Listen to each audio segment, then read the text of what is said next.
you to the people who competed in the Jets competition this Saturday.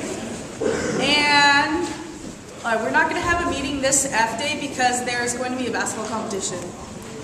Okay, and so guys, don't forget, today at lunch is going to be a basketball competition. It's going to be 8th and 9th versus the juniors, and tomorrow it's going to be the sophomores against the seniors. On Wednesday it's going to be the championship game, so wait up for that. And for these games, Coach K is going to ref, so it's going to be pretty official, so you should all come. And another thing, so over the weekend, York Lacrosse went to Watsonville for the annual Jamboree, and we placed first in our division. And that's a very big accomplishment. We haven't done that in 4 years.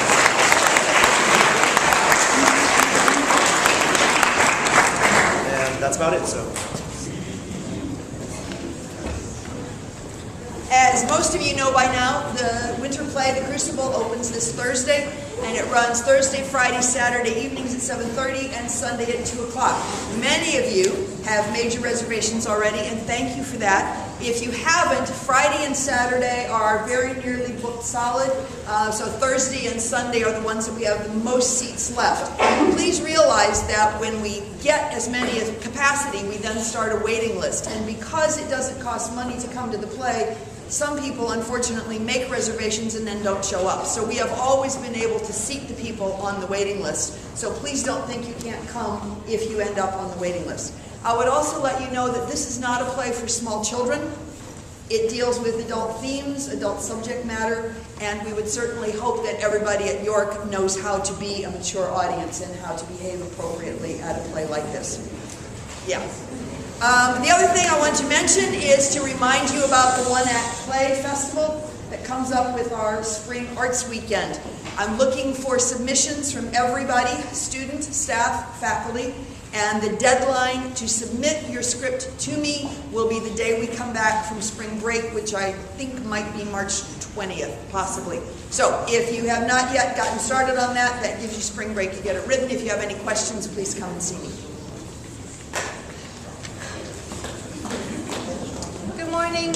As a follow-up to our enrichment fair and service learning, today I'm having a highlight of one of the service learning projects that is available for any of you to pick up next year. So Christina Uchida is going to tell you about our service learning project. So I work at the Bread Box, which is a recreation center in East Salinas. And I go in there every week to do an arts and crafts program with the little kids there. Most of them don't have any other creative outlet because the funding in art programs and stuff there has been cut. So since I'm graduating next year, I really need a replacement. And so I'm looking for somebody that likes arts and crafts, that is really good with little kids, and is not afraid of the east side. So if that fits you, please come and talk to me. Wait.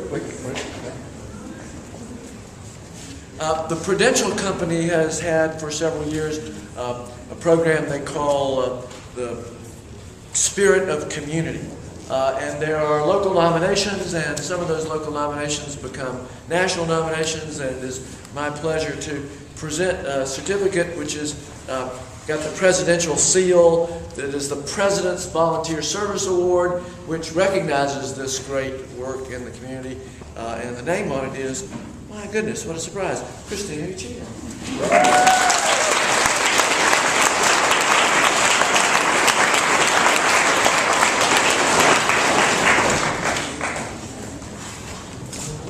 Hi, I'm Mr. Hudis. I'm the AP coordinator, and Ms. Godoy has an announcement for you. For all AP students, we are going to be ordering and billing for your exams in the coming weeks. So what we need for you to do, if you are in an AP course, we need you to stop by my door sometime this week, and there is a list posted by last name of all of the exams we are assuming you are taking. So please confirm that all of those exams you are going to take, and then initial, and we will order them for you. And now Mr. Raymond is going to tell you about exams for which we do not offer a course in if you're wanting to take one of those exams. So he's going to tell you what you need to do if you want to take an AP exam for which York does not have a course in. Thanks. The list will be posted this afternoon on my door. So the York policy for AP classes would be that if you sign up for a class that is a designated AP class, for example, AP US History or AP Chemistry, you are required to take that AP exam. But we can also offer for you AP exams if you would like to take them in classes that are not in AP. So if you are in environmental science right now, and you would like to take the Environmental Science Advanced Placement exam, you can do that. If you are not taking macroeconomics, but you want to take the macroeconomics exam, you can do that. If you want to take the computer science exam, you can do that. But you need to let me know that you want to do that so that we can put in place the paperwork to get those exams to you. And when you tell me that you'd like to take one of those exams, I need to know what you've done to prepare for that exam. So if you tell me I'm taking environmental science, I'm well prepared for the AP exam, that's fine. If you tell me that you're studying for an exam outside of your other classes, you can do that. In general, though, we don't encourage you to do that because you might be overloaded, so we just want to have a conversation with you in advance about what you've been doing to prepare for that exam. Second thing would be the academic portal for your course selections for the 2012-2013 school year is now open. That means that you can go into the database, use your family's username and password. You can submit the courses for graduation and the electives that you'd like to take for next year. Hit submit, print that, and then bring it to me. If you are a rising 9th, 10th, or 11th grader, bring it to Ms. Maston if you're a rising senior. And if you have been meeting with us, great. If you have yet to meet with us, please make an appointment to meet with us. And parents are welcome to come sit for that course planning meeting as well. Thanks.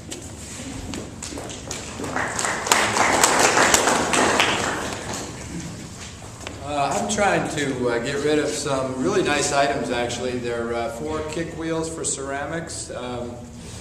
$50 our best offer. I'm not prepared yet to pay you to take them away. They're just too nice. But come and talk to me if you want one. They would look great in your garage, and you'd hold up a really strong right leg. Talk to me. At first, 5 of you, Daniel Auerbach, Mara Auerbach, Shirley Chen, and Johnny Lim and Gabby McAletti, all performed with Youth Music Monterey this Saturday at Sunset Center. It was a fabulous concert. And Johnny, Johnny, where's Johnny? Stand up. Johnny, stand up. Johnny played a superb violin solo with the orchestra.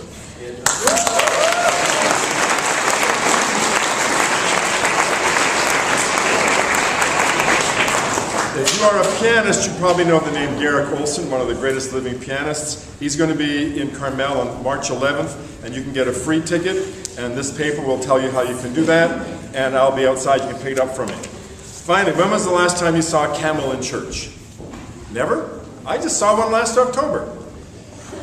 The first Sunday of October at the Cathedral of St. John the Divine in New York City, they do a fabulous St. Francis Day celebration. And they have a procession of animals, like 100 animals. Camels, donkeys, horses, calves, turtles, snakes, eagles, you name it. It's part of a very elaborate celebration. Has some fabulous music, and there's a big mass choir, which next year will include our choir. So if you want to go to New York City with us next fall break, join the choir. If you're interested in this event, I'm going to show you a video in my room Thursday and Friday lunchtime this week. My room, this video about this event in New York City.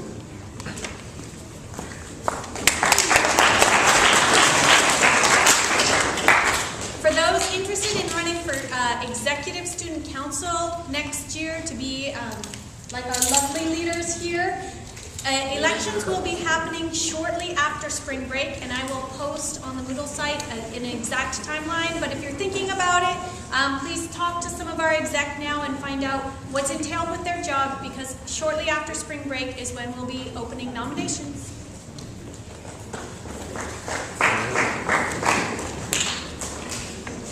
One summer when I was around 10 or 11 years old, my parents signed me up for this week-long sailing course in Monterey.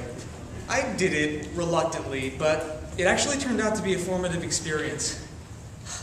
I learned so much that summer. I learned how to skim the ocean surface in a sailboat. I learned how to appreciate the beauty of Monterey Bay. I learned how to use obscene swear words. That's right. I learned to speak like a sailor while sailing. Now, this was bound to happen eventually. I mean, everybody learns sooner or later. But I didn't just learn.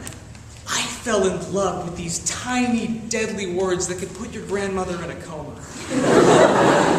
I felt like a rebel. I felt like a star. I felt like I could take on the world with nothing but these word bullets in my pocket. So this was a good thing. Learning to swear helped me speak with pride, volume, and flamboyance. Now, this didn't go over too well. My parents grounded me. No big deal, I'm a rebel. But then they took away my Legos. That's a bigger deal.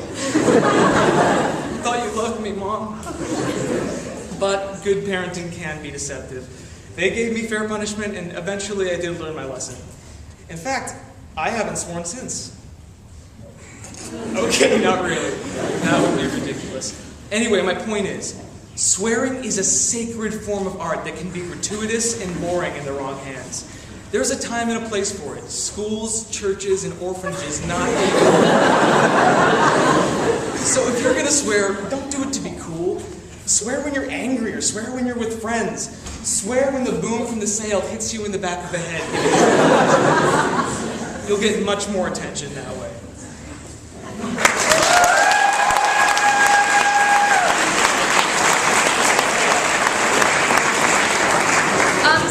For those of you who remember last year, I'm starting my Annie's Blankets project again.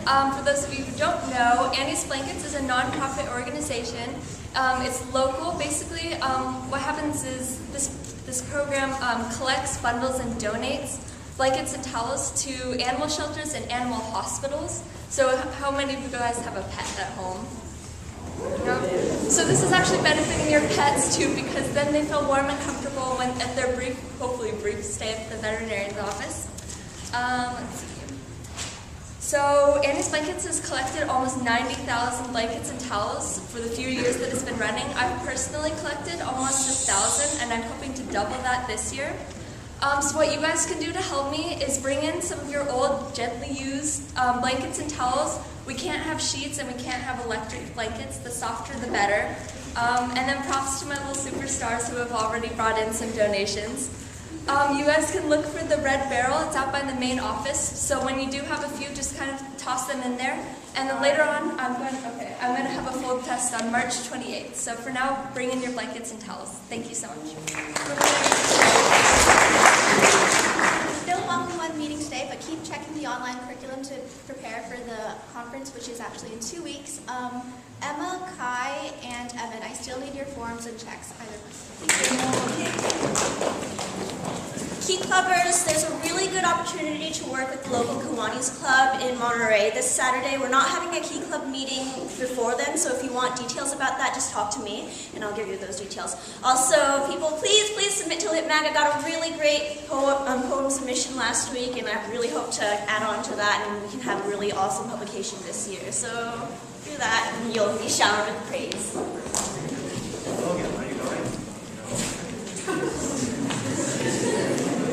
So one last thing about the basketball competition, you have to have 2 girls on your team, so keep that in mind.